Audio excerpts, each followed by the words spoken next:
the plan for this evening is to have somebody representing each commission share what they're doing.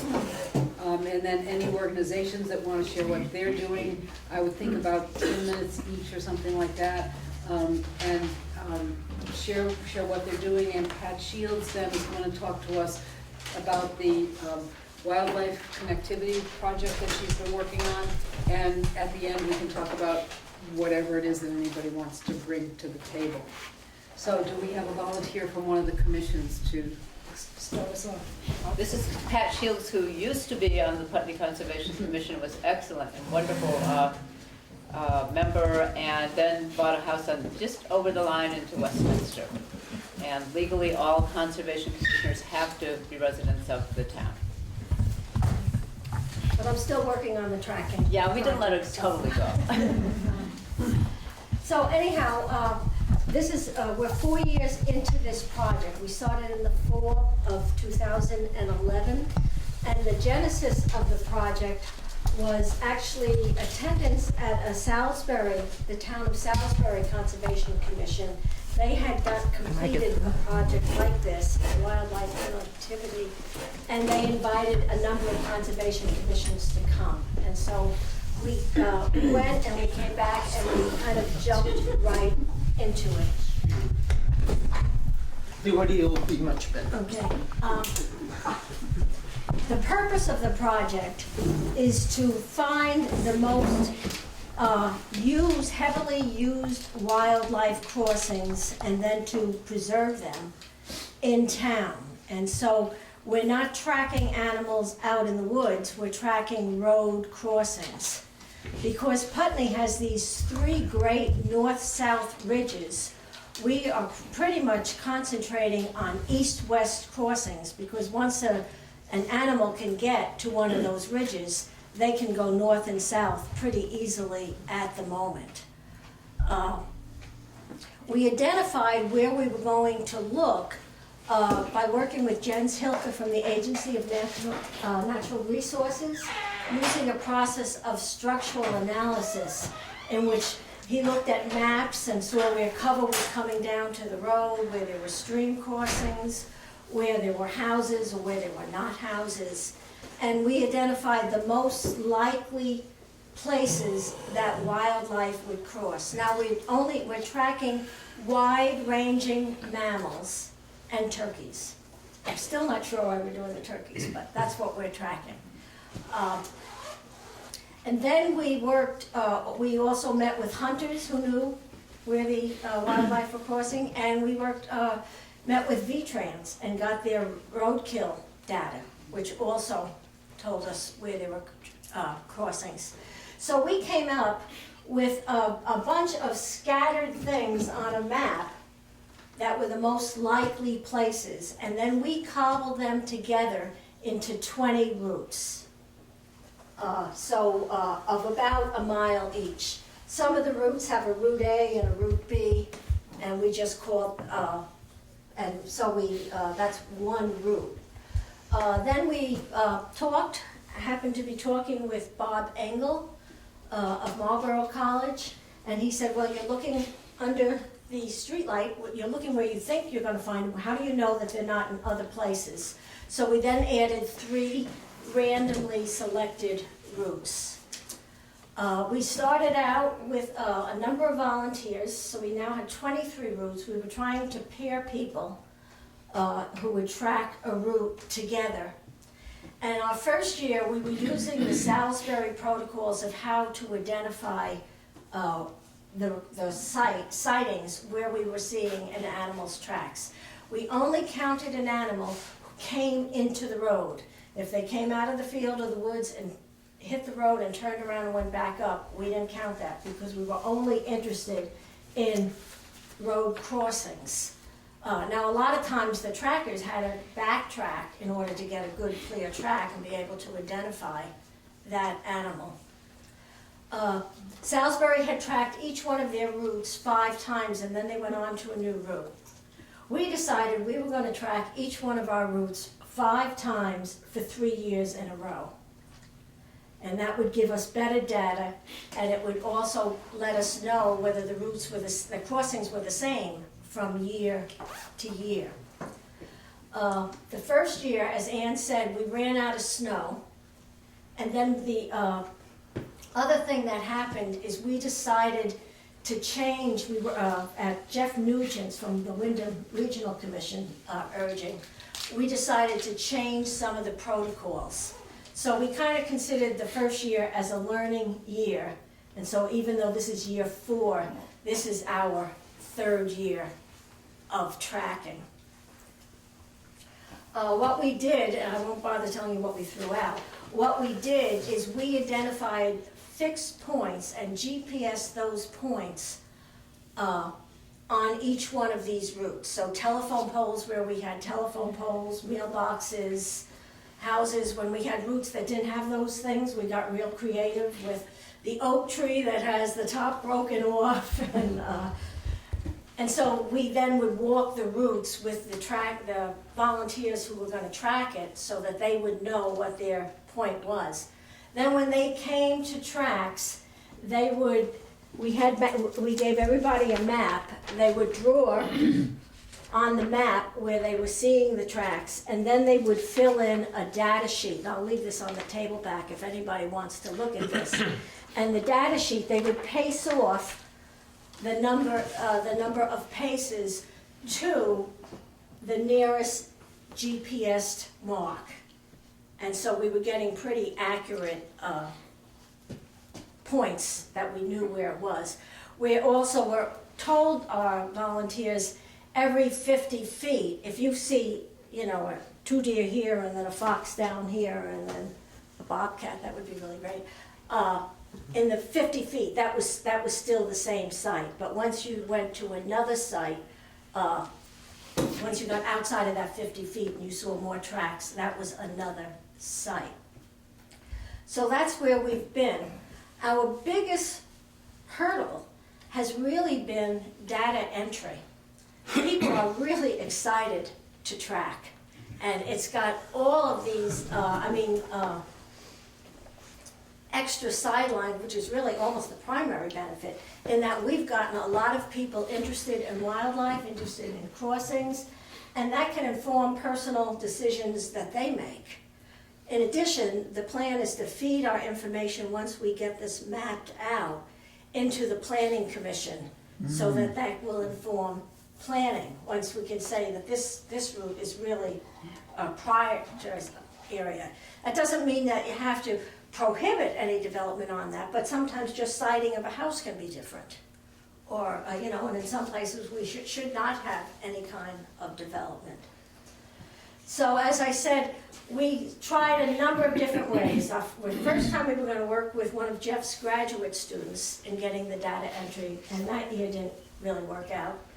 And then we spent a year working with somebody else who was going to do data entry, and it was just too complicated and too time-consuming for her to do it. We looked into paying somebody.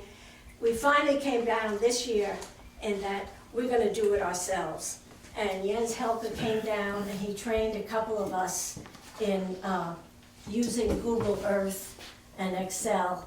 We were hoping to have that done during this tracking season, but we've been so busy tracking that that's going to have to be a spring and a summer project. It's been interesting that, we've lost some trackers along the way because life happens. And it's been a hurdle because we haven't been able to give them data from each year so that they're seeing it. But we have a core of really dedicated trackers who are just willing to, we're taking the information and waiting for us to get it. The other part of this was that we did training for the trackers, and Patty Smith here was our primo trainer. That was fun. And she would come out, and at the beginning of every year, we would have an indoor training and a get-together and a get started and go over the protocols meeting. And then we would have on-the-snow trainings as as we had snow, and that was with short notice, so we got some other people who also could do some of that so that we could get people out there. Patty, I'm gonna do this. yeah. Okay. Patty also was in the process of developing these track identification guides that we used with the volunteers. And that it's great. I'm gonna leave this here for you to look at it, because it has these circles. You can just put it right over a footprint. If you get a clear footprint, and it will have a large fox, a small fox, a coyote, you know, and you can get some sense. And then also some guides with the stride and the straddle, so that people could use that. That's been invaluable. It's been really wonderful, and it's been great because people who weren't into tracking, especially in the beginning, could use this.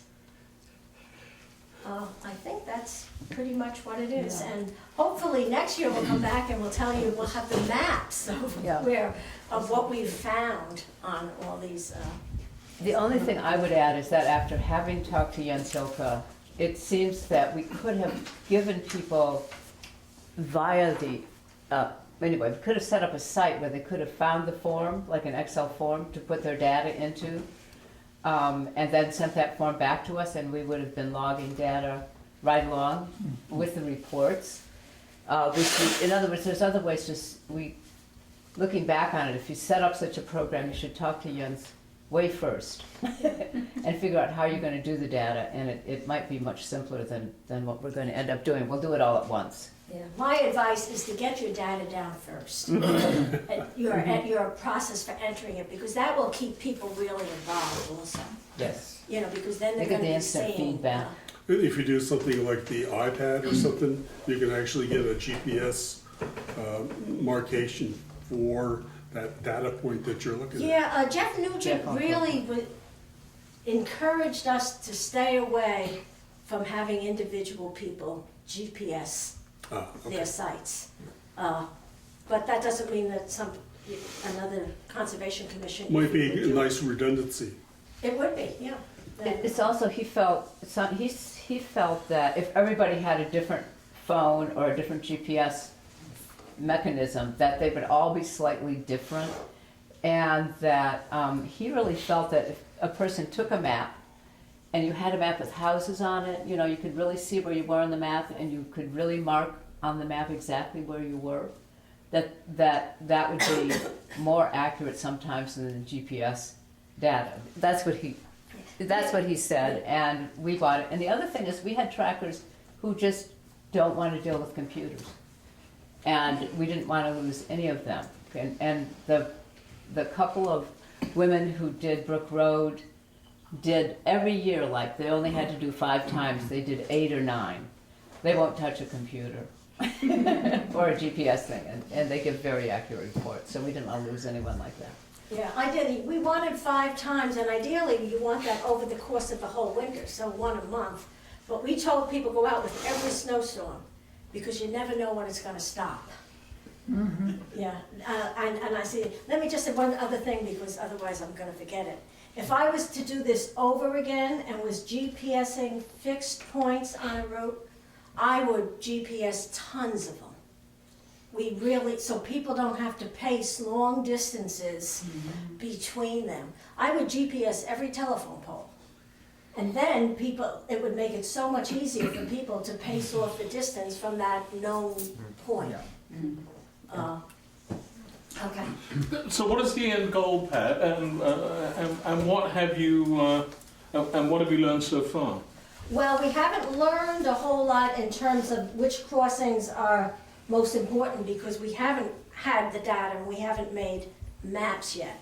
The end result is to identify the most important road crossings in town, to feed that into the planning commission, and to let them use that in the decisions that they make and in the plans that they make, and also into the zoning boards. That's one end result. Another end result has been really to get people involved in understanding the wildlife and the needs of wildlife in the town. And that we know is working. I can think of one more, and that would be to think about road design and barriers on the road to see whether or not you can make them cross more safely.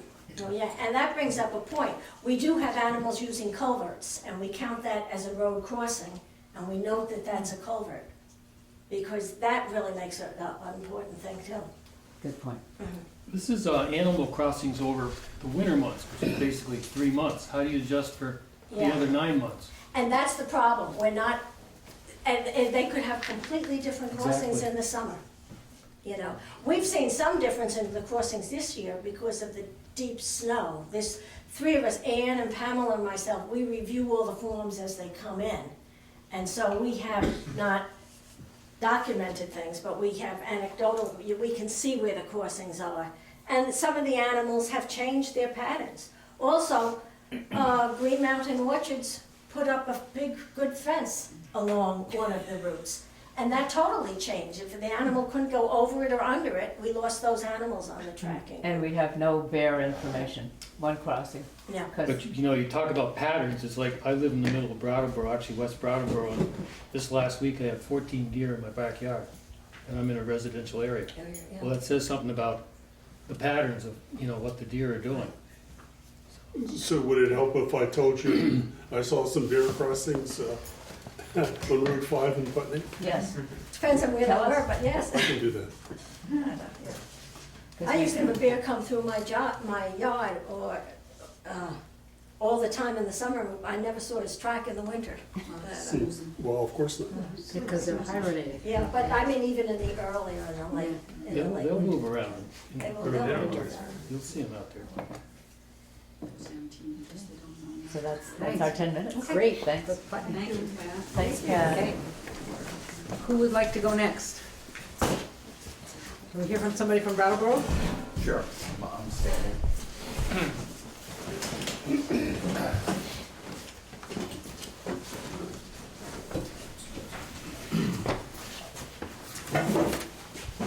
Hi, I'm Drew Adam, part of the Brattleboro Planning Commission, charter member. And we have 3 projects that we're involved with right now. You mean Conservation Commission, right? Yeah, what did I say? Planning Commission. Oh, That's his day job. Because he's on TV. Conservation Commission. The first one that we're just sort of getting started with right now is, if you're familiar with downtown Brattleboro, in 2011, the Hurricane Irene wreaked havoc along Flat Street. And about from, if you know where David Parker's barn is, to the Connecticut River, it flooded and destroyed a lot of property and a lot of damage. Right upstream from that is a 7-acre field that's right along the Whetstone Brook. And it's owned by Sosimo Lumber Company. And they were using it as a drying place for their kiln-dried wood on Flat Street. So there's been a lot of discussion recently about the possibility of approaching the company and discussing a sale or a conservation easement. And if that could happen, the Conservation Commission would be the facilitator of that. We would certainly get the Land Trust involved, or the River Conservancy people involved with it. So we're just in the planning stages now, so I don't want to advertise this a lot. But if Sosimo's is willing to negotiate, we may be able to have an area that could mitigate some of the flooding that occurs in events like Hurricane Irene. So it's something that we feel there could potentially be state and federal money for, and I think it would certainly help downtown Brattleboro in future floods. 2 other projects that we're involved with right now. One is the scenic view shed and corridors in Brattleboro. Peter, you've talked a little bit to the photography club, is that right? Yeah, we've just asked anybody who knows of or feels a personal attachment to a scenic view of any kind, landscape or close-up, to submit a photograph, caption and submit a photograph, to slowly build an inventory, a pictorial inventory over time of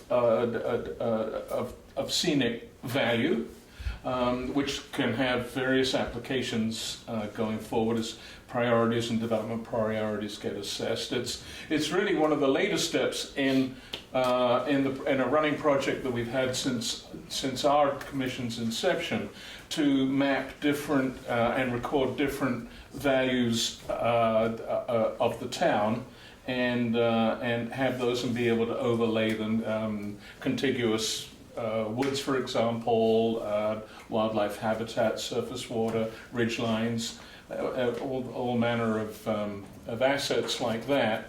And so that the commission took the initiative in getting those recorded with a lot of help, I must say, from Jeff Nugent. And so that really this is in the same spirit of just recording and documenting important assets. And yes, we've asked the Camera Club to get involved, and there's been a good response, and I think there'll be more. There's, to add on a little bit to that, the town plan in Brattleboro will be officially, hopefully, adopted in July of this year. So as part of that, we're trying to have this scenic view shed of certain areas around town. The third project is one that is about the ancient roads. I think some of you are involved with that. You may know that by midsummer, if your town does not have an old Class 4 road or an ancient road placed on a map, it will revert potentially back to the landowner, and right-of-way access will be denied people for hiking and other purposes. So if there is a road in your town that is not on an official map and you feel that it needs to be, then between now and say middle of July, you need to petition your planning commission, or probably your board of select people, to get this road on there.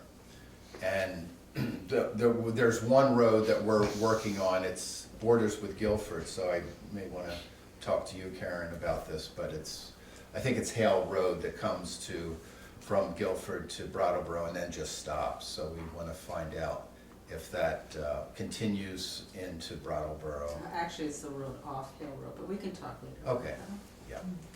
So those are the three projects we're working on right now. Thanks. Thanks. You sound busy. Yeah. Peter, how about Rockingham? Let's stand up here. I'm close. Okay. I'm still trying to decide which projects to talk about. So I'm on the Rockingham Conservation Commission. My name is Peter Bergstrom. This badge is actually from the Saxons River Park project, but that's another project I'm involved with. I've only been on the commission for less than a year, so I'm not a founding member. It's been around for a couple of years. One of the projects that they recently completed that I thought was really cool was they did an inventory of streetlights. Rockingham had a lot of them for some reason. They targeted some for removal. They said, this is, it's a rural area, don't need it, get rid of it. That's the best way to save money. So they got rid of a lot of them, and they converted all the others to LEDs. And the savings are estimated because streetlights aren't metered. It's based on a formula based on daylight, how many watts they use. But estimated they're saving about $22,000 a year and 183,000 kilowatt hours. Some of that was from the LEDs, and some of that was from actually removing streetlights. So, but that took several years. It was a very convoluted project. And we have an energy committee, our conservation commission serves as the energy committee for the town. Do any of the rest of you do that? Putney has a separate Yeah. commission. Okay. Dummerston, that's separate one. Okay, yeah, no, we're also the Separate. energy committee.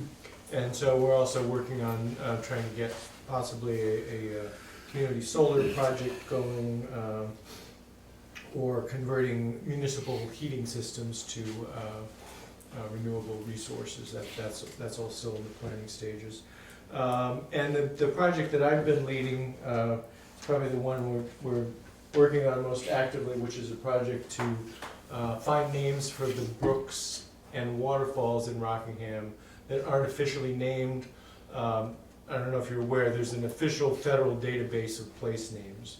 It's called the Geographic Names Information System. And once you get a name into that, it shows up on all these electronic maps, because that's what it uses as its database. But to get it there, it takes a couple of years. And for some reason, Rockingham had a lot of brooks where the names never made it into that database, or the names never got written down. There are 5 or 6 names that are on the topographic maps that didn't make it into that database, and they're supposed to be there.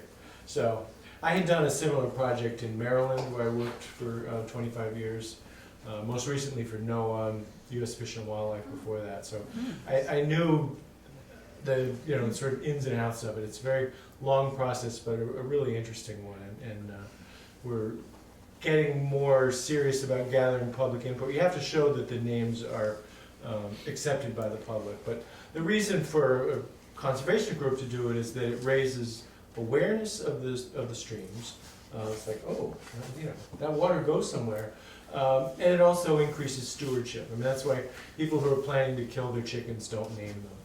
I talked to somebody who said, oh yeah, we have some chickens we keep as pets, we name those, and the ones we're going to eat, we don't name those. You get attached to things when they have a name, and you can talk about them. I was down on, we've heard a couple of brook names here already. Whetstone Brook, usually it has to do with, the ones that caused a lot of damage during Irene. I'm sure a lot more people know where Whetstone Brook is now.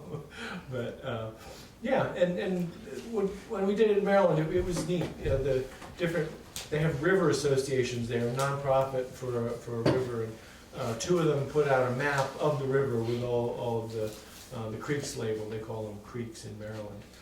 So it's a fun project, and I included there are 5 good-sized waterfalls in Rockingham, so I included those as well.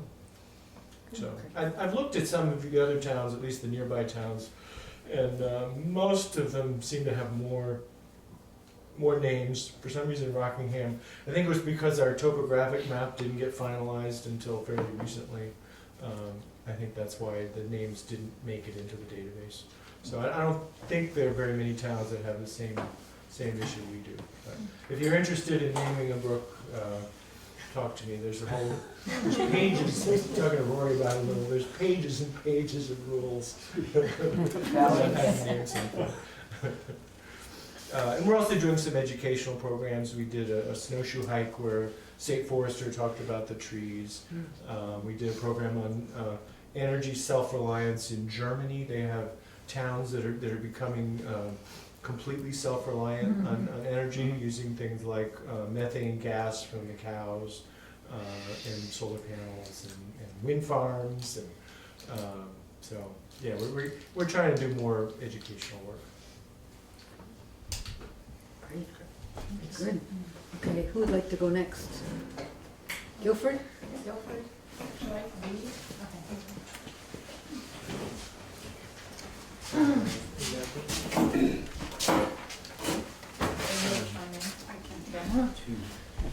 I can't move any.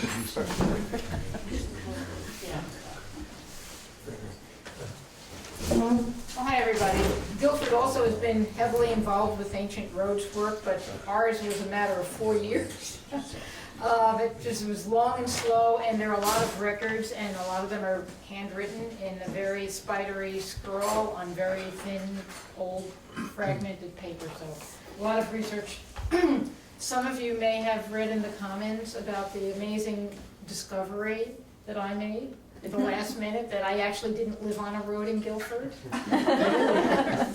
But we were able to rectify that luckily because we did push through. So yeah, turned out the roads didn't go where we thought they went, and I didn't live on the road I thought I lived on, so. And we did this to support the select board as a kind of their research arm and to make the recommendations for the town map. We spent a lot of time working on our town plan supporting our planning board, planning commission. And I'm actually, Linda, if you could say a little bit about the work you did, especially, and Karen, on the rivers that became part of the town plan. That was really interesting. And I can say thanks to Kim, because we had so many questions. The Planning Commission really did rely on the Conservation Commission to do this section. And it's a hard process because there isn't really a template to follow. And because our town has never done a natural resources inventory, we didn't have a lot to say about our resources. But there was a lot of other information that was expected and available, so mainly about flood resiliency and things we've learned through the geomorphic study of the Green River and so on. So we were trying to include these things. And Kim and John Bennett were both really helpful in helping us put it together. You're going to talk about the forest. And similarly, Jeff Nugent did all the mapping on the ancient roads work, which was So I did bring, actually, I yeah, did let's show bring this. these. So Great. the process for ancient roads for us was through, it really was more than 5 years ago. Yeah. And we walked all the roads that we thought might be possibilities and did a lot of research in town records. Bill had done that. So in the end, surveyor Eric Morse was really helpful in helping us understand the law and what was expected. So, and Jeff at Wyndham Regional helped us put it in some kind of sensible order. Yeah. So this was the map that he did for the town, and these yellow callouts are the additions or changes that we did. Yeah. So really, we only found, I think it was 3 ancient roads that hadn't been thrown up, that could be added. But there were a few reclassifications, which, you know, we now are classified as legal trails now rather than class 4 roads. So Jeff also, let's see if I can find it. This is what we sent up to V-Trans. This is the V-Trans map with the changes. There was a spreadsheet that went along with it with all the records that support it. But this is what we shared at town meeting. We blew it up, you know, and big, and so people could actually see what the changes were. So I have a few of these so you can pass those around.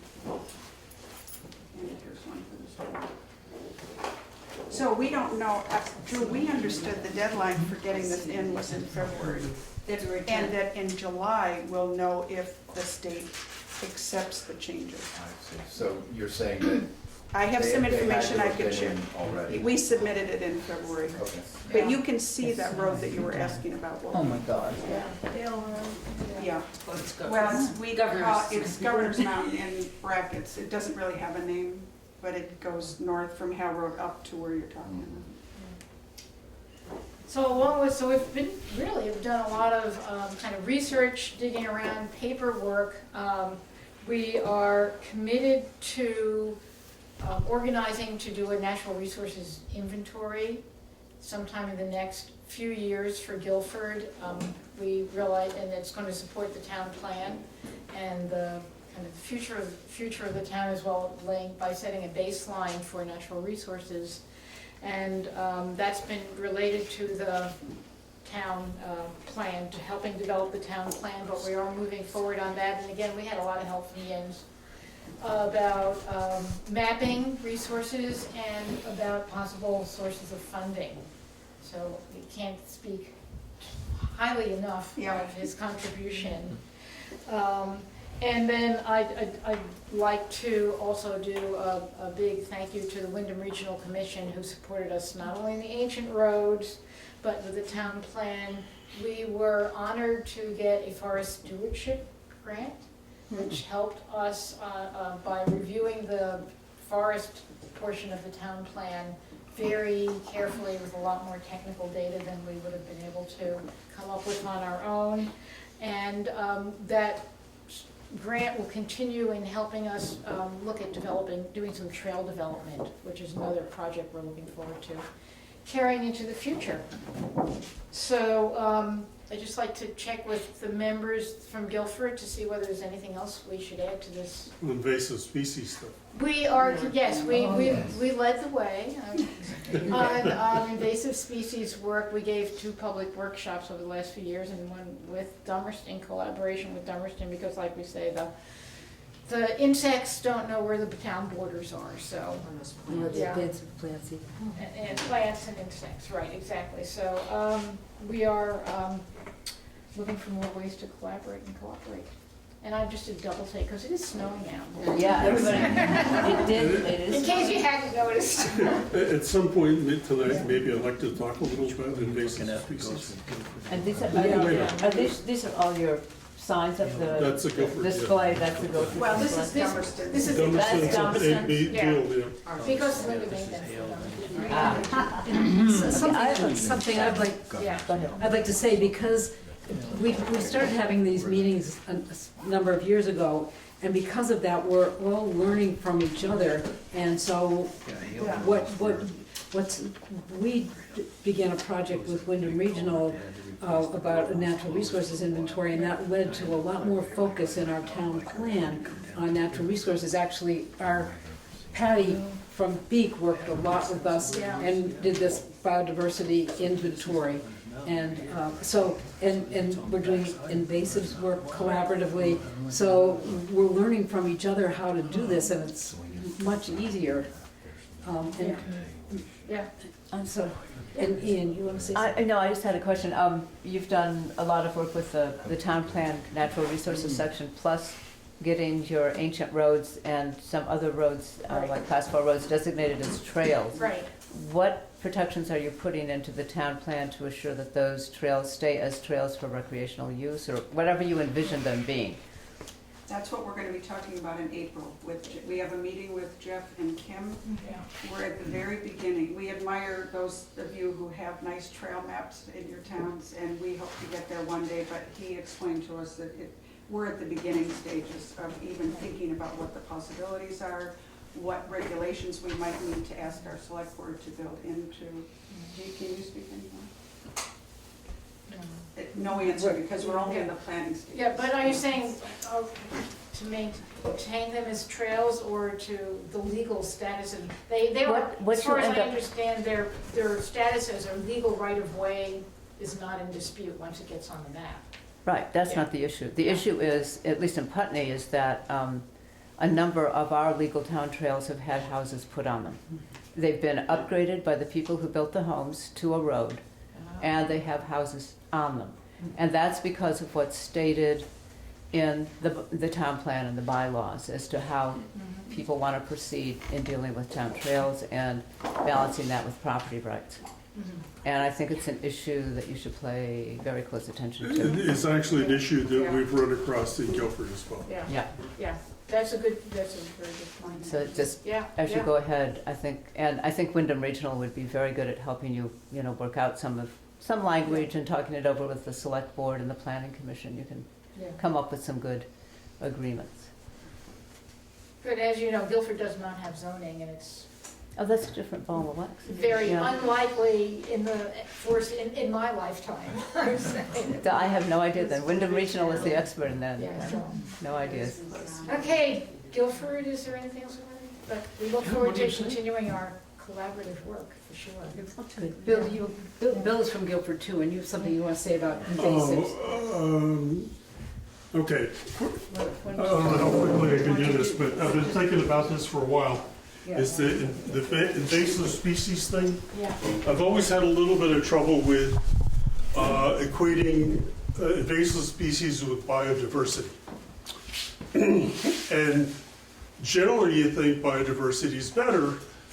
And so how does this happen that we're attacking all these invasive species and trying to get rid of them? And so apparently I'm not the only one that's been thinking this way. There's a lot of ecologists who think in terms of, mature ecosystems with a lot of biodiversity, and what they do is they call it dynamic equilibrium. At some point, the changes made in the ecosystem are kind of minor, and they deal with maybe weather or disease or something like that, but they're mostly little hiccups rather than what we seem to be seeing now as major takeovers by, like, Japanese knotweed, for example, in this area. So the next thing we're kind of thinking about, well, if biodiversity, lots of different kinds of plants is a good thing, how do we work so that we can get these new plants to be in dynamic equilibrium? And the research is just starting to work on how that might happen. But it seems to be a better goal than to try to eradicate or, do away with large tracts of whatever thing you're trying to get rid of, insects, for example. So we're trying to figure out a way. The scientists generally, ecologists, are working on ways to do that. Right now we have some ways that we can deal with things like birds dropping seeds of invasive plants on woods edges by planting evergreen trees there so the birds can't just fly in and out so easily. And so that when the seeds do fall, they don't germinate and things like that. One of the things that they found I found really interesting. Deer are the biggest reason why invasive species and native aggressive take over. If you have more than 8 or 10 deer per acre, invasive species are almost going to happen. So one of the things we need to do, like in Vermont, is to get the deer herd down to a more reasonable level.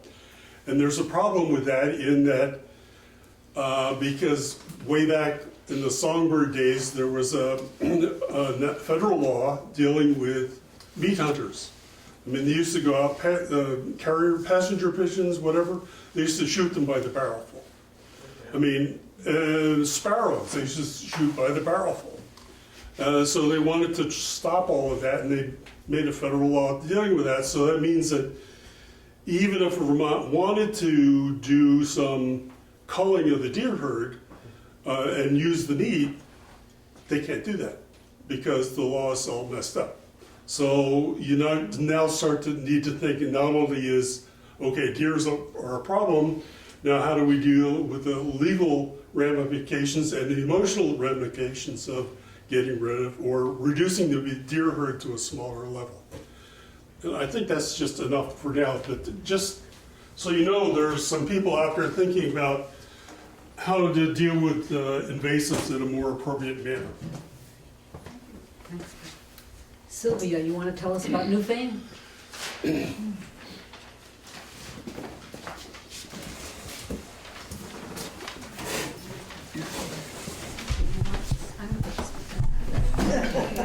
Okay, sorry. No, that's okay. I don't mind pulling in as long as I don't have to stay here.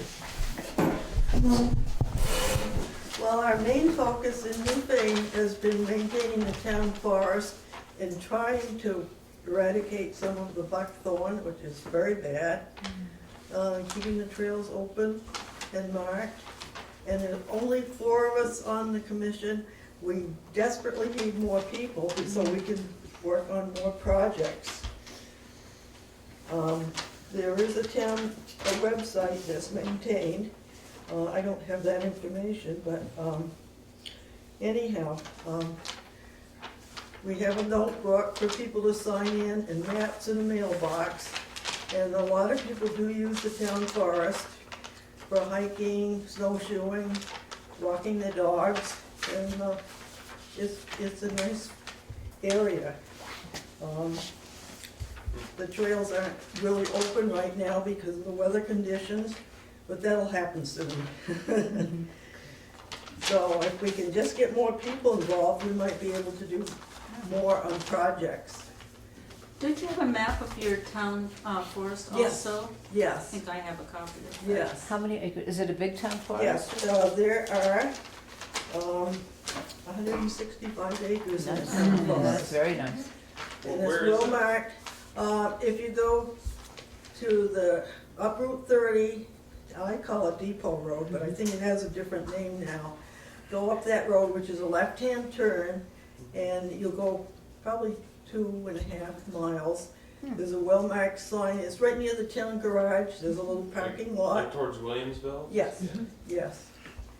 And it's really nice, there's a little stream that runs through it. Oh, yeah, right. We have a lookout area up on the top, which we try to keep clear. And Who maintains your trails? we do. Anybody else we can get to volunteer? That is the main focus of most of our meetings in the summer. We're out there working on the trail. Oh, And, boy. yes. Good for you guys. Yeah, really good. So if we could just round up some more people, that would be great, or volunteers. Thank you. Are there other commissions besides Dummerston that are here represented? I'll just, I can go for the Wyndham Regional. okay, well, I'll do Wyndham Regional and Beak. Why don't I do this commission and then okay. So I, just to tell you, we have a lot going on with the Dummerston Conservation Commission. We have a very active commission. We have 9 very active commissioners, and we have some volunteers from the community that just kind of hang around the edges and do a lot of things for us. We began to realize that our tastes and what we want to do with the commission is much grander than what the town is willing to put in the town budget. So we're in the middle of a very successful fundraising campaign, I must say, to raise enough money so that we can have the educational programs that we want, so that we can have things televised, so that we can really do the work that we want to do. And we've written, Bill Johnson right here has been really key in that effort. We've gone out to some local townspeople directly, and they have given us, some people have given leadership donations of $250 to build it up, and then going out to other people for smaller contributions, and we've really built up a nice fund for ourselves. So I really encourage you to do that, because people appreciate what we do, and they're willing to donate if they possibly can. We have a variety of projects that we're working on. We have Prospect Hill, which I was going to say to everybody, there's a town forest grant available for anybody who wants to do something special in their town forest for Arbor Day, which is May 2nd. You have to apply by April 3rd, I think. But it's a very simple application. You can get $750 to do something special in your town forest. So if anybody wants to know about that, send me an email and I'll send you that information, because that's there. We have Prospect Hill, which I was just reading about it. That would be considered our town forest. It's up on top of a mountain here, and it was donated to the town some time ago. And it's in desperate need of work on the invasives. It was a beautiful open pasture land, and it's being taken over by invasives. So we're working hard on trying to figure out how we can keep that open. We also provide stewardship for Black Mountain, for a rain garden that's down by the covered bridge, and for Dutton Pines. If any of you know Dutton Pines over on Route 5, it's one of those pocket parks that they used to have along the highway when Route 5 was the big thing, and the state was just going to sort of abandon that, and the town, we have spearheaded some work, and then working with Transition Dummerston and other groups in town, that the state took notice. They found the old sign, they put it back up, they've done some stuff there. I think they even kept it plowed, didn't they, this winter? Somebody kept it plowed this winter. I think it's been plowed regularly, but we can't figure out by whom. The state is not coming. The state is definitely not doing it. Need one of But those motion activated cameras. There's a nice little trail there, it's a nice short trail. There's buildings that were built by the CCC, a very nice picnic shelter there. Nice place for people to go have picnics. I would encourage people who live along the Route 5 corridor to once in a while, use Route 5 instead of the interstate, and you'll see the Dutton Pines State Forest. Oh, that's easier to do with the bridge out. Yeah, so check that out. And the landmark is that if you're coming from Brattleboro and you get to the Walker Farms stand, you've gone just too far, turn around, go back. If you come in the other direction, you pass Walker Farms, you're almost there.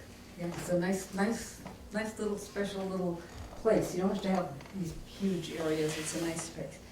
We're coordinating with the town highway department on culverts and invasives control. We coordinate as we can with the planning commission and the DRB and the select board. We have a lot of inventorying work ongoing. We have the big inventory project that we got a grant so that Patty could do that work, and she scoured the town, and now we continue to do that. John walks around town, spends a lot of time just seeing what's everywhere, and other people sometimes join in that process, and we're keeping track of what is being found. And we have a blog, so when people find special stuff, it comes up on the blog. We have documented copies that we keep updated in the town libraries, the library at the school, and the Lydia Taft Pratt. We're doing some rare plant protection. John, you're doing the triflora over in, you're protecting the triflora over in the power line. What? The plants they transplanted up from the I-91 bridge, it was a clover and a pinweed that were being eradicated by the I-91 bridge project, and the state botanists transplanted them up to Dummerston. So we're babysitting them to see if they survive right now. But we'll know soon. And then we have we found some triflora in various places. Yeah, that's a very, very rare state listed S1 species, so 5 sites in the state, pretty much in Dummerston. Wow. It's, might be a little bit in Brookline and just over the line into Brattleboro, but it's pretty much only known in Dummerston in Vermont, and points south it's more common. We're looking to perhaps doing a wildlife connectivity project like Putney has done. We've developed lots of materials on invasives, and you can see the very similar to what Guilford did, and then the Lemke has done, we've worked with her to have these great displays available at various activities that we have that get a lot of attention, and that's the one on invasives. The other thing that we had a program with Margaret Skinner in last November, and Margaret talked to us about hemlock woolly adelgid, the emerald ash borer, and Asian longhorn beetle, and she said that the thing that she was really concerned about was the Asian longhorn beetle, and that she wants everybody, every single person, to know what the Asian longhorn beetle looks like. So we've kind of taken it upon ourselves, and if somebody could hold that up so we could show it on the, we've got this picture of the Asian longhorn beetle. So we're hoping that if people see this, the actual beetle itself is not quite that big. If you see one, Thank heavens. if you see one that big, I would go in the other direction. But they are a big beetle, and we all need to be on the lookout for these, because this would be, if we got those, it would be devastating to our maples, but where they have gotten them and caught it in time, they've been able to eradicate it, so there is something that can be done. We do have hemlock woolly adelgid here in Dummerston, they have it in Brattleboro, we have it in Guilford, and they're trying to figure out what to do. We had a research project just up here at the town garage for the hemlock woolly adelgid, where they're trying to use a fungus to see how that will work on eradicating that. Yeah. Cold weather at the end of March, according to Bill Gunther, our county forester, knocks their populations really down. Doesn't Well, get rid of them, but it knocks it way It's down. too bad for the sugaring though, you know? Well, Yeah, Rory. Jim Eston, Yeah. he says that the population was like 97% down because of the cold weather this year. Yeah. Yeah, cool. We have a website that is Dummerston Conservation, and we try and Betsy keeps track of all of that. We try and keep that up to date with everything that we've got going on. We've got lots of maps, lots of information, lots of events there. Jane, I think you're probably all on our list and get our emails. We have emails that announce all of our educational programs and our monthly newsletter, but we do everybody who's having environmental things. It's like there's no boundaries between our towns, and that's the thing that we can do, and you can find the other pieces that you can do, is that we can keep these emails going. And so you might get a bunch of them, but you know what's going on. There'll be a big thing at the top, and then usually a list of a whole bunch of stuff coming up, everything that Beak is doing, everything that the Audubon is doing. We try to keep up with that, have it there. Marianne, are you saying if one of our groups is having an event that we think? Absolutely, Send it out. absolutely, yeah.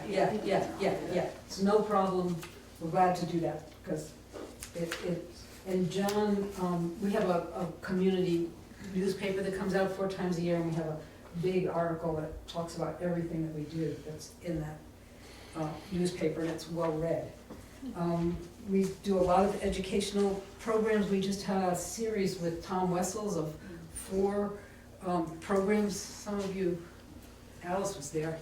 I went to some of them. Did you? That was a very successful program, I think the last meeting, there were 60 people there. Wow. Morning, people paid. Yeah, it was amazing. Yeah, people paid $15 to come to each session, and it just helped us think a lot about the natural resources and what we're doing to the world and how we're doing it. If you missed those and would Yes. like to catch up on them, go to Brattleboro Community TV website, and they're posted there. The links are posted. You can sit at your computer anywhere in the world and download them. The same with any of the programs, like this one tonight, it will be announced and it'll be on TV a few times, but then it's there and anybody in the world can go and see this meeting and watch it. And Tom also shared stuff that was mind-boggling on the scientific level. I highly recommend it. Yeah, it was great. So we've had Lynn Levine, who's one of our commissioners, has did the program on tracking.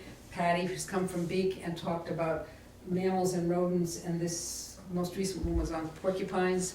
And I understand Betsy had a porcupine in your garage today? I did. You're so lucky. I know. We had to call.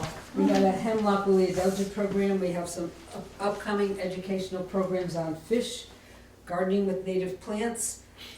We are hoping to do one, Bill is working on one where we have the bird people come to do a program to teach us how to manage our land to encourage birds. Sue Morse is coming on the effect of global warming on our mammals. Last year we had a very successful farm tour. We followed it with a community dinner, and 160 people come to that dinner in the evening? 135. I exaggerate, but 135. It was a very, very successful day, and we did an emerald. Betsy and Lynn, we got a small grant and did an emerald ash borer. We're concerned that the ash trees, when the emerald ash borer comes through, it's all around us. If it comes through, the ash trees are going to die, and then they become a real hazard. And so Betsy and Lynn went around and mapped all the ash trees that might fall. This is the map of all the ash trees that are going to have to be removed so that they're not a danger to the town. Could I just add one thing that Yes. Jim Eston said about the emerald ash borer is that salvage logging is not a plan, because it doesn't destroy the heartwood which is used for lumber. Yeah. And so some of these trees that are taken down can actually be used. Yeah. And don't, so in terms of logging, don't panic. Yeah, but the thing to panic about is Is the that we trees don't, falling we on the don't want- road. We don't want trees falling on the road and falling on cars and falling on people. Power Right. lines. Pardon? And power lines. And power lines and power lines. That's the key stuff. Anybody from Dummerston want to say about anything else we're doing? What about Lynn's trail map? Did we talk Oh, about that no, last no. time? Lynn got money, we went around and asked some people in town, and we got some money from a grant, and now we have a nice trail map of the trails of Dummerston. And it's a really great project, and we have these at the town office, but you can also go to our website and you can download this and just make your own trail map, so you don't even have to go to the town office if you don't want to. So, Putney made a trail map too, right? Yeah, it really, one of our members on the Conservation Commission got funding from another group that she was affiliated with and did a lovely trail map. Yeah, That's very nice. it's a very good map. Have you distributed them to the Brattleboro Chamber of Commerce? Because they have quite a few maps in there that most people can pick up. the problem is that they cost money, so we have to decide that we wanted to encourage a lot of people to come. We put them at the campgrounds. We have several campgrounds in town. We've had them there, we have them at the town office, and then encouraging people. So we could tell them, people can download maps on there. They have all these devices and they download everything. It's called a printer. Yeah, just not when you're driving. Any? Please. Yes. Do you want to mention the idea I had to share the reports? From Yes, the sections from our that annual was, reports? well, a couple of things Yeah. that are separate from Dummerston, that we all do reports to our town annual report. And so if you want to send them to me, then I'll forward them so you can see what You can everybody put them all else is together doing. in one Yeah, file, yeah, so that everybody can see the town report. And most of them are online, but you have to wade through the 300 pages and find the right Good idea, section. yeah, no, it's good. And I wanted to say, the other thing, that there was a man who was going to come, Bob Anderson from Athens, and I don't think Bob is here. But he's concerned with beaver, conflicts with beavers and roads, and he's working with Lyle. Skip Lyle. And he's looking for people who are interested in putting together a pilot project that has to do with beaver conflict management in an appropriate manner. So I wanted to announce that. And I want Kim and Patty to each have a chance to say a few words. Is there anybody else that? So Kim, you want to go ahead and then? I need to actually pull something up on my computer, so you can get started. Well, most of what I have has been mentioned already. About a week ago, we worked with the state and several other entities on organizing an emerald ash borer workshop, specifically focused on planning for developing a preparedness plan and then how to implement that. And it covered a lot of different aspects, from quarantine to disposal to inventorying ash trees. I have some materials from that, so if anyone is interested, send me an email. And I can send those resources out on how to go through the process, worksheets that are available, websites, a lot of resources. So Do you want there's, to give your email address then? sure, it's ksmith@wyndhamregional.org. And then we've also been talking with Patty about a bees and bats forum, which would target the conservation commissions, but would be open to the public, and just look at how to create habitat, how landowners can create habitat for bees and bats. And so just try to get the the word out about how to support these populations that are struggling. And then in addition to that, the Beaver Initiative, we're working with Bob Anderson.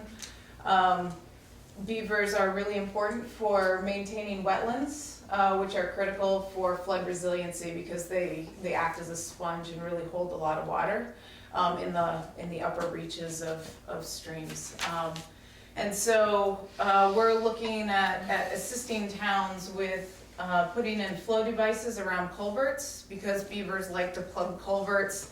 The typical management for that is to eradicate the beavers, but that jeopardizes their dams, and that causes a lot of trouble with washouts later on if those dams aren't being maintained. And then obviously if the beavers aren't there, then it causes big ramifications. So we're looking at this right now. We'll be reaching out to towns to hopefully install some flow devices and help get that underway. I spoke with Bill Gunther earlier today, County Forester. He's been interested in doing a cooperative invasive species management area. And that would be a multi-town project, basically developing partnerships to do a more of a collaborative approach to invasive species control. So that's something that we can talk about if towns are interested in doing something like that. I've heard a lot of conversation about invasives tonight. And then we do our usual work with river corridor plans and development, helping to implement projects that will help with flood resiliency by buffer plantings, conservation easements, a lot of different strategies to help communities be more flood resilient and have healthier river dynamics. So anyway, those are a few of our projects. There's many others, but please feel free to be in contact with me if I can be of any help. Do you want to briefly mention the High Meadows grant? Yeah. So the communities in Saxons River have been really interested in partnering together on a High Meadows Fund grant. And that project is looking at a watershed scale approach to community and flood resiliency. The Saxons River has been hammered in Irene and many other storms previously. So each town has a different set of challenges, from Wyndham in the headwaters, looking at wind development, to towns downstream, Grafton Village, Saxons River Village. And so they're looking at doing a collaborative approach to addressing some of these issues. And so I'm also working with Peter and a number of communities with that. The High Meadows Fund requires collaboration. You have to have at least 3 of the towns in the watershed on board, which I think is really neat. It's a good idea, yeah. It takes a push to get towns to collaborate. Yeah, but the impacts are obviously felt on a watershed scale in these communities, so it's a great initiative. Back to the emerald ash borer. I understand that we have a local predator, a little wasp, do we not? And I'm told that these light gravel, hard-packed gravel places, and I was told that some of them live at the Putney ball field. I've heard this too, yeah. And so my question is, why are we not proliferating these wasps that like emerald ash borers? If it could be done at a scale, because it's a complicated question. I mean, certainly you can create the habitat and hope that the wasps will be abundant. The emerald ash borer tends to come in waves. Because it basically kills nearly 100% of the trees, ash trees, once it hits an area. And so it tends to come in, and over a 12-year period will pretty much eradicate all ash trees within that area. And so the wasp would have to be able to proliferate at the same rate in order to be prolific enough to control the emerald ash borer, before it eradicates the ash trees. So that's, it's a complicated I was wondering if that could be biological tied into dynamic. the bee thing. You know, we're talking about increasing bee habitat, so maybe we could be talking about wasp habitat. That could be as part well. of the conversation. Yeah. Certainly, yeah, and you know, there are bee species that like those barren soils, you know, and so it would fit right in. So. There was a project a while ago, I don't know if they still do it, but they actually propagated for purple loosestrife, an insect, and they actually gave them to people to distribute. I wonder if you could do that with wasps. It's possible that maybe you could. Yeah, so. Jim Esden is working on that. Yeah. I think Jim Esden, who's I forget what his title is, he's always around. He's a forester Yeah. for Vermont Forest Parks and Recreation. And he is working on that. Thank you, Kim. Yeah. Patty?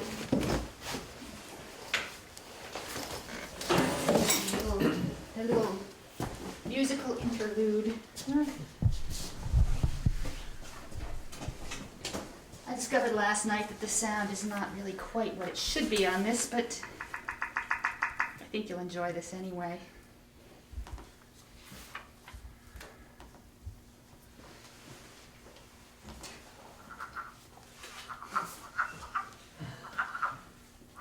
Yes.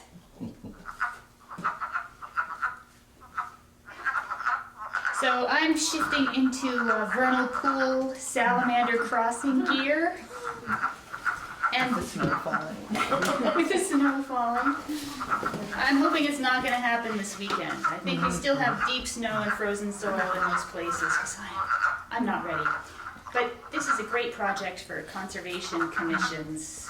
Mapping vernal pools is something that's been happening in Dummerston.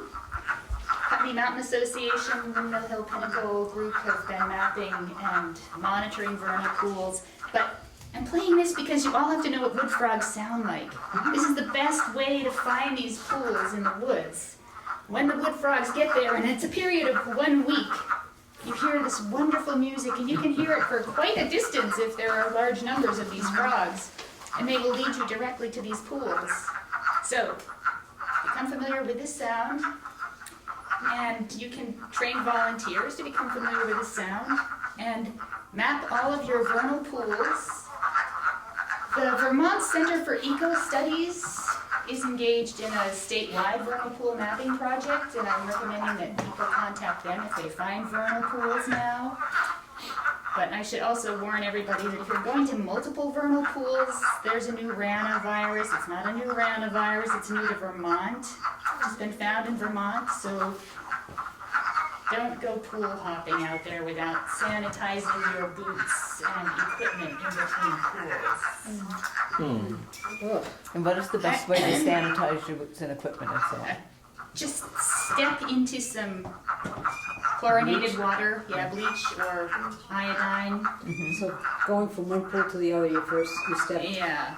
Have your pan of water at home with fresh bleach or iodine in it. And there's actually a whole sterilizing protocol at the Vermont Center for Eco Studies vernal pool page. Okay. And they have also identified a bunch of potential pools in all the towns around here, and they haven't all been verified yet, so I recommend that you go to their site and check that out. And it's a great way to teach people in towns about vernal pools. But perhaps more urgently, Who's making the peepers? we got peepers coming in there now. Salamander crossing is going to be happening throughout the month of April. And we find Bonneville's been organizing people to go out on the roads, as you all know, to help these amphibians get across. And it's really not a whimsical, trivial project. It's been shown through research in the Berkshires that in places where the landscape is highly fragmented and where there's, isn't that nice? Mm-hmm. Especially where there are even moderate levels of traffic, species like wood frogs and spotted salamanders will eventually disappear unless we can keep their mortality below 10%. And the folks that did the research recommend salamander crossing brigades as one way to do it. So I would consider that as a very worthy Conservation Commission project, and anyone can find all the information they need to participate in the Salamander Crossing Brigade in southeastern Wyndham County on the Bonnievale website. And There's a program. April 2nd. April 2nd at the Learning Collaborative at 7 o'clock if you are interested in participating yourself. And yeah, I think that's all I'm going to say right now. But I'll leave the music playing in the background of your discussion. Make us nostalgic. That is the best thing. Yes. Yeah, it's very I hopeful. just want to say something about Putney Mountain.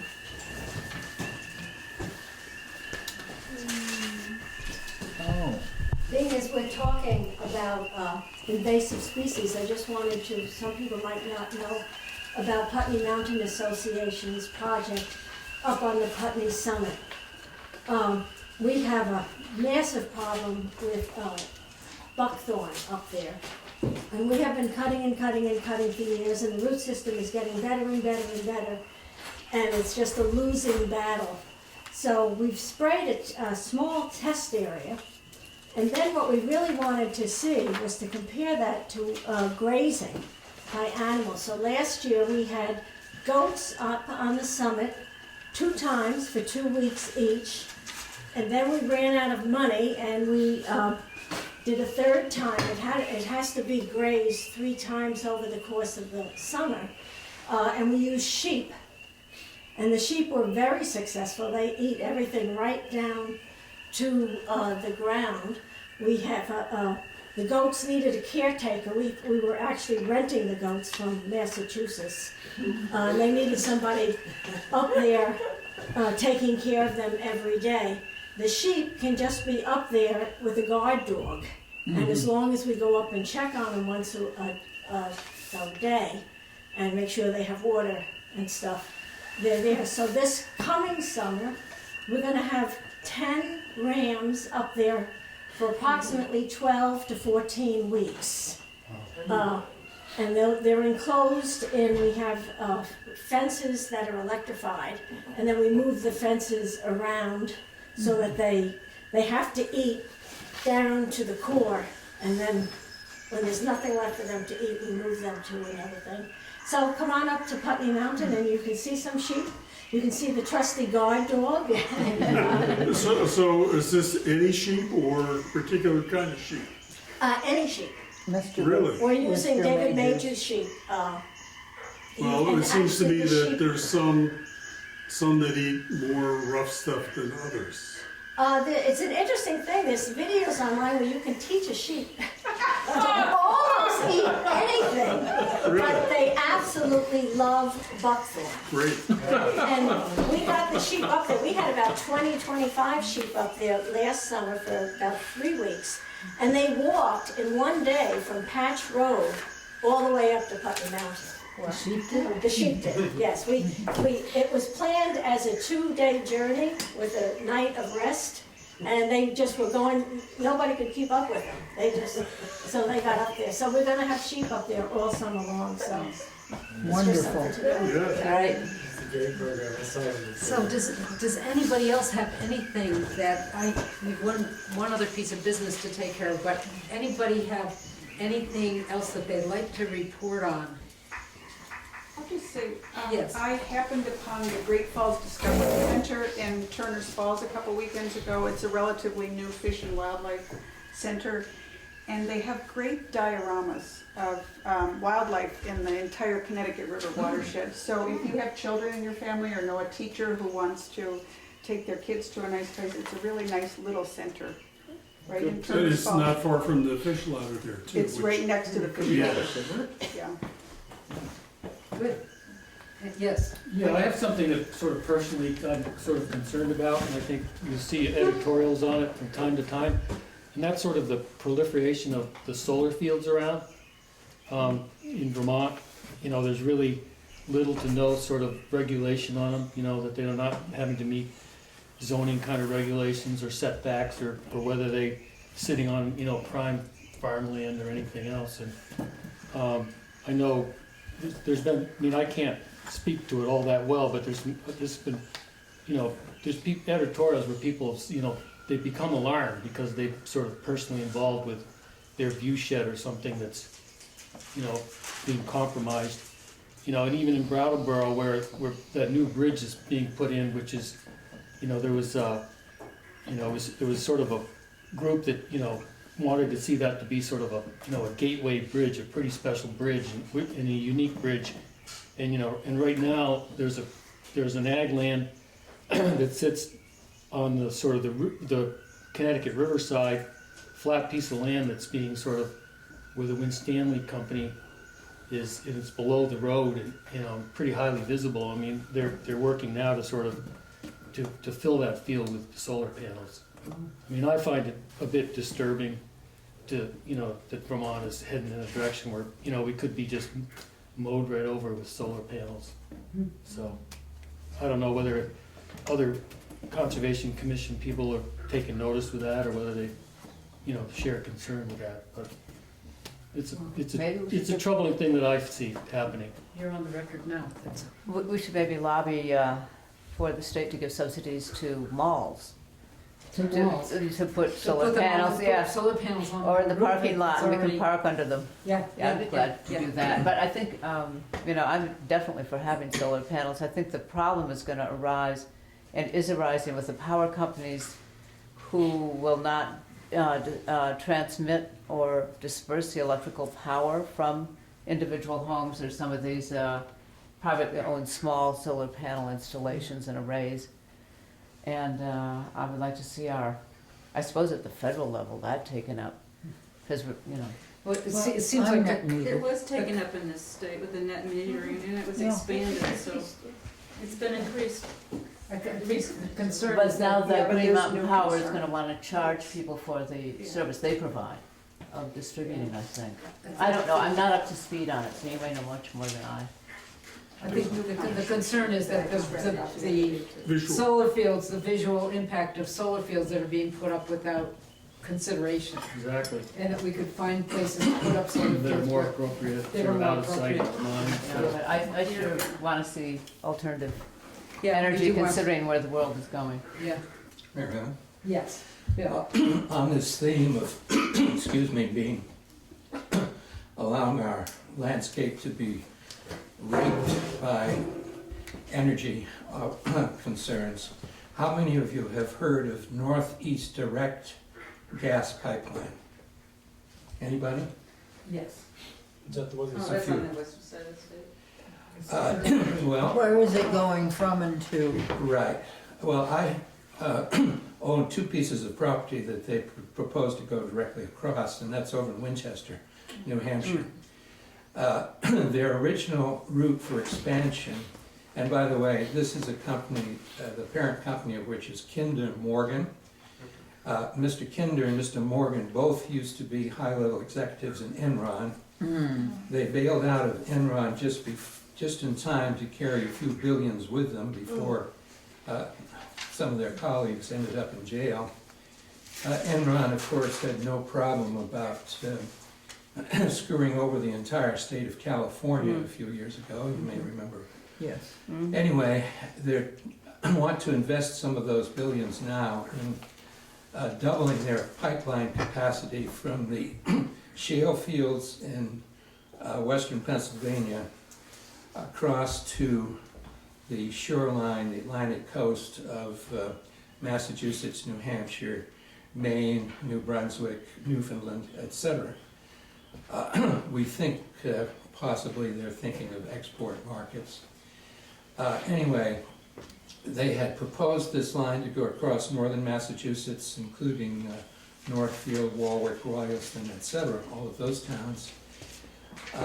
For various reasons, they have gone to now their third choice route, which still comes across the Berkshires to Greenfield, Northfield, and there'll be a compressor plant there, just the other side of Northfield Mountain. From there, it takes a left turn across a little corner of Warwick and comes into Winchester, just a mile and a half or so away from our 100-acre tree farm, which they then will cross. They will then go into Richmond, Troy, Grange, Fitzwilliam, etc., all the way to Dracut, Massachusetts, which is a junction for several pipelines, and that gives them opportunities to kind of move the gas around a little bit from one pipeline route to another. So the towns in southern New Hampshire are becoming mobilized. Many of them had articles in their town meetings this year, which were aimed at keeping them out of town if possible. The Federal Energy FERC, right, Energy Regulatory Commission, that's it, will be accepting scoping arguments over the next few weeks and months about this project.